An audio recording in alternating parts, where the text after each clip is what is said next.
গাজীপুরের নাটুয়ারপাড়ায় দুর্গম চরাঞ্চলে সাপের দংশনে প্রাণ গেল চান মিয়ার। সময় মতো চিকিৎসা না পাওয়ায় ক্ষোভ। আমাদের সহকর্মী মোহাম্মদ পলাশ শেখের রিপোর্টে থাকছে বিস্তারিত।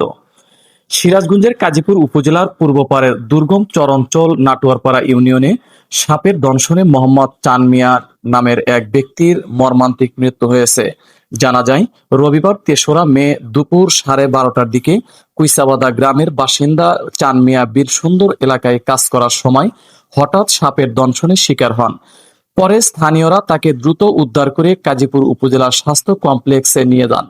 তবে দীর্ঘ পথ ও দুর্গম যোগাযোগ ব্যবস্থার কারণে সময়মতো প্রয়োজনীয় চিকিৎসা নিশ্চিত করা সম্ভব হয়নি। অবশেষে বিকাল 2:45 দিকে কর্তব্যরত চিকিৎসক তাকে মৃত ঘোষণা করেন। এ ঘটনায় পুরো এলাকায় শোকের ছায়া নেমে এসেছে। স্থানীয়রা জানান, দুর্গম চরাঞ্চল হওয়ায় জরুরি মুহূর্তে দ্রুত চিকিৎসা সেবা পাওয়ায় অত্যন্ত কঠিন হয়ে পড়ে, যা অনেক সময় জীবন মৃত্যুর ব্যবধান গড়ে দেয়। এই মর্মান্তিক ঘটনার পর এলাকাবাসীর মধ্যে ক্ষোভ ও হতাশা বিরাজ করছে।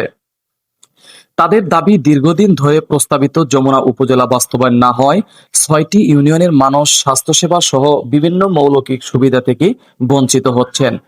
স্থানীয়দের মতে, দ্রুত যমুনা উপজেলা বাস্তবায়ন করা হলে এমন অনেক অকাল মৃত্যু এড়ানো সম্ভব হবে।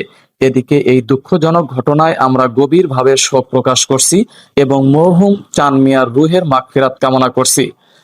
শোক সম্পন্ন পরিবারের প্রতি জানাই গভীর সমবেদনা। দৈনিক যমুনা কণ্ঠ নিউজ ডেস্ক।